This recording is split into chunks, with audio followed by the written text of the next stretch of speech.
Эфиопия – страна многих конфессий. Небольшой процент жителей исповедуют традиционные верования, 33% мусульмане, 60% эфиопов – христиане. У веры Христовой здесь очень глубокие корни. Еще во II веке нашей эры на землях Эфиопии сложилось могущественное государство Аксум. А в 330 году царь Аксума Эзана Великий объявил христианство государственной религией. Христианство по-эфиопски постигал наш корреспондент Дмитрий Чулов. Эфиопию нередко называют колыбелью человечества, и основания для этого есть. Именно на территории Эфиопии ученые обнаружили скелеты древнейших человекообразных.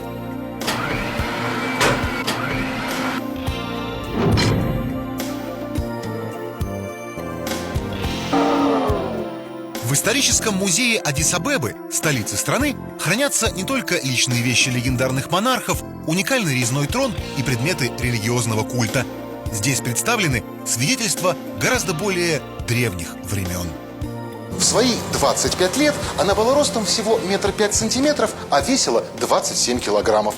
Имя Люси она получила спустя примерно 3 миллиона 200 тысяч лет после смерти в честь песни группы «Битлз» «Люси на небесах в алмазах», которая звучала из магнитофона в лагере ученых-антропологов в тот день, когда была сделана эта удивительная находка.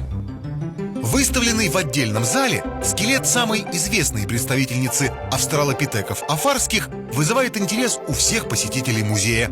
Сохранился скелет, конечно, не целиком, но по найденным фрагментам антропологам удалось понять, как выглядело существо, имя которого теперь известно всем сторонникам и противникам теории эволюции.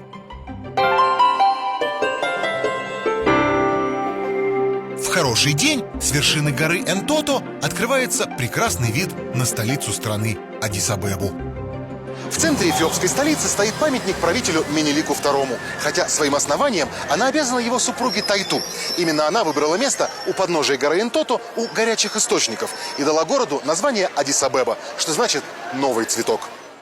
Со временем новый цветок разросся посреди зеленой долины, превратившись в большой современный город со множеством зданий, площадей и монументов. Один из памятников посвящен патриотам, павшим в войне за независимость страны от итальянских захватчиков. В войне 1935-36 солдаты Бенито Муссолини широко применяли химическое оружие. Только боевые потери эфиопской страны составили приблизительно 275 тысяч человек. Недалеко от Аддис-Абебского театра находится еще один примечательный монумент, один из самых величественных в городе. Устремившаяся вверх стела со звездой и скульптурами, символ эфиопско-кубинской дружбы, сохранилась еще со времен правления Менгисту Хайли Мариама. Столица Эфиопии не только культурный и административный, но еще и один из духовных центров страны. Построенный итальянскими солдатами, плененными в битве при Адве в 1896, где Италия потерпела сокрушительное поражение, храм покровителя Эфиопии святого Георгия – один из самых почитаемых в Аддис-Абебе. Здесь был коронован последний император страны Хайли Селаси. Архитектура храма не может не вызывать восхищения. Узнав, что мы из России, Георгис, архидиакон собора святого Георгия, любезно согласился показать нам его внутреннее убранство.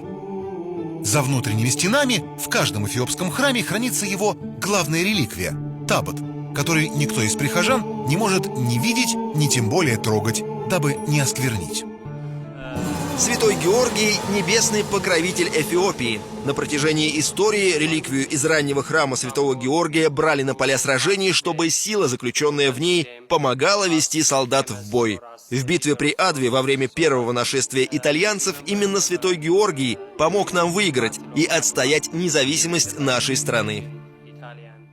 Последний император Эфиопии Хайли Селаси считал собор святого Георгия в Аддис-Абебе настолько прекрасным, что повелел изобразить на фресках, наряду с Георгием Победоносцем и другими святыми, самого себя. Вот он во время выступления среди соратников с трофейным оружием из Италии. Древняя эфиопская церковь известна удивительной красочностью христианских обрядов и церемоний. Религиозные праздники, среди которых крещение, несомненно, один из самых главных отмечают по всей стране торжественными службами и шествиями с реликвиями. Реликвии христианства говорят о событиях Святого Писания и христианских ценностях. Терновый венец и пояс Пресвятой Богородицы, копье Лонгина и ясли Христовы, животворящий крест и святой Грааль. Важнейшая реликвия эфиопского христианства – священный табот. Как свято верят эфиопы, это те самые скрижали завета, которые Бог даровал Моисею на горе Синай. Табот – явление исключительно эфиопское. Подобного не встретишь ни в одной другой христианской церкви мира. И празднование крещения, или тимката, как его здесь называют, неразрывно связано с этой реликвией. Накануне праздника улицы в центре города полностью перекрывают для движения автомобилей. С танцами, пением молитв, улюлюканьем, хлопаньем в ладоши и битьем в барабаны, усыпая землю свежей зеленой травой, верующие приветствуют святыни, которые торжественно выносят из храма на улицу. За таботом церкви Святого Марка пешком следуют прихожане храма. По дороге потоки из разных церквей сливаются между собой, превращая улицы в одно сплошное море из поющих, танцующих, радующихся людей. Подобного этому удивительному зрелищу не увидишь ни в одной другой стране мира. В эти дни улицы городов и деревень по всей стране наполняются людьми в праздничных одеждах. Тимкат здесь празднуют уже по крайней мере 1500 лет. Это самый главный и самый красочный фестиваль в Эфиопии. Поток бегущих, восторженно кричащих людей устремляется на одно из специально выделенных для празднования мест – поле Джанмеда. Чтобы присутствовать на церемонии, на Джанмеда приезжают представители других христианских церквей, высокопоставленные персоны, дипломаты и иностранные туристы. Празднование Тимката – чрезвычайно важное событие. Церковь в Эфиопии имеет огромное влияние на жизнь людей и государства. Поле Джанмеда – главное место празднования крещения в Аддис-Абебе. Несмотря на его огромные размеры, оно полностью заполнено людьми, пришедшими участвовать в праздничной службе. Реликвии из храмов Девы Марии, святых Георгия, Иоанна, Михаила, Гавриила и Медхани Алем, спасителя мира, торжественно размещают на поле. За ограждением яблоку негде упасть. Кажется, здесь собралась едва ли не вся многомиллионная Аддис-Абеба. Его святейшество, патриарх Эфиопии Абуна Павлос, начинает службу. Она сопровождается пением священников в белоснежных рясах, пускающихся под бой барабанов в ритуальный хоровод. Многие верующие остаются на поле Джанмеда под открытым небом на всю ночь, молясь возле палаток с таботами, несмотря на холодную по эфиопским меркам погоду. Люди кутаются в теплые вещи, пытаются согреть руки пламенем свечей. Для них эта ночь одна из самых важных в году.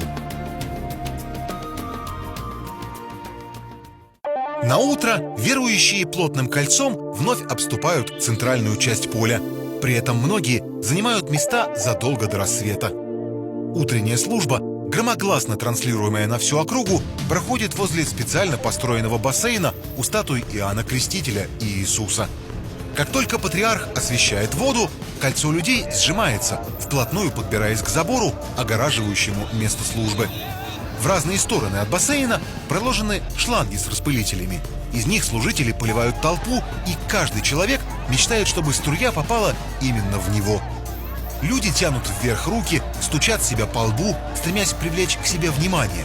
И те, кого все-таки окатывают святой водой, радуются, как дети.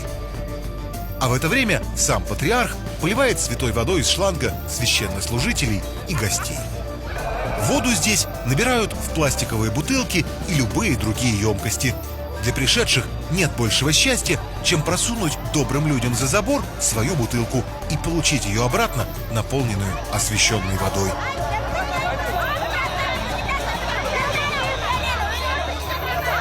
Радуясь празднику, юноши и девушки в белых одеждах с песнями и молитвами, хлопая в ладоши, ходят по полю. По окончании церемонии таботы, вновь сопровождаемые толпами людей, возвращаются в свои храмы. По пути от поля Джанмеда многие почитают за честь оказаться как можно ближе к реликвиям. В храм Святой Троицы табот сопровождают тысячи людей. По традиции, путь реликвии снова устилают свежей зеленой травой. Процессия священников и прихожан обходит вокруг храма и останавливается на ступенях у входа. Вскоре священный табот торжественно выдворяют в храм, чтобы ровно через год вынести его оттуда снова на следующий праздник крещения Тимката.